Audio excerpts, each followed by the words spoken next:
whilst we formally retake sovereignty in the sense of no longer being bound by European Union law and no longer being under the jurisdiction of the EU's courts, the terms of the trade deal itself restrict our freedom of movement. For instance, our ability to lower standards is severely restricted because of the fact that the EU can retaliate.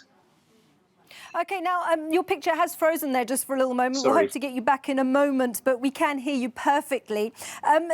Just if we look at this again now, if we look at in terms of tariffs and no quotas, is that good for business?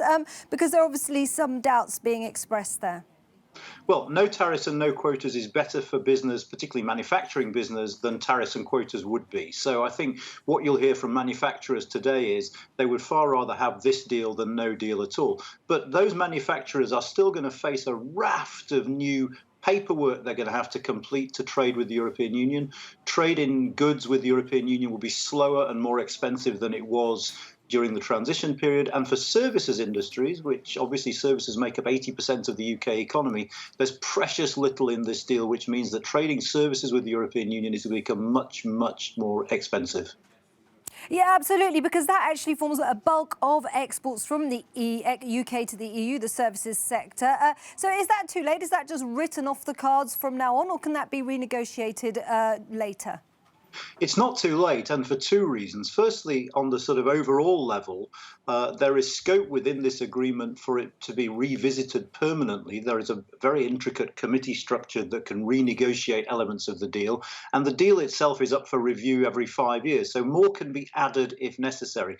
On financial services in particular, we're waiting for something called an equivalence decision from the European Union. If the European Union grants that, and it's not a foregone conclusion, then actually the UK financial services sector will enjoy significantly better access than they would with no deal, though not as good access as they had when the UK was a member state. OK, and then obviously this isn't just about trade. Help us digest a little bit about what this means in terms of security for both sides. Well, in terms of security, I think the first thing to be said is the deal goes further than most people had feared, in the sense that there are arrangements in place for police forces on both sides to collaborate together, for the UK to continue to access some EU databases which are of interest to police, counter-terrorism and counter-organised crime forces. Broader security, one of the interesting things about the negotiations was at quite an early stage, the British government said it didn't want to negotiate foreign policy and defence cooperation. So they're completely absent from this deal.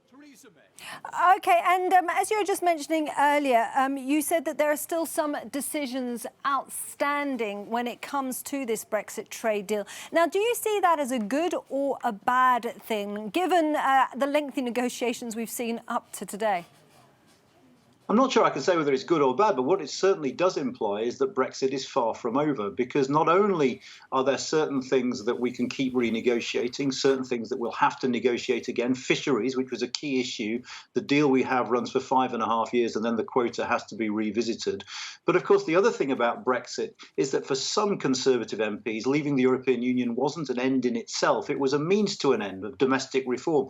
And that second chapter of Brexit promises to be every bit as important as the first chapter. So whilst we will have left the transition period, Brexit and its implications will continue to haunt Britain for many years to come.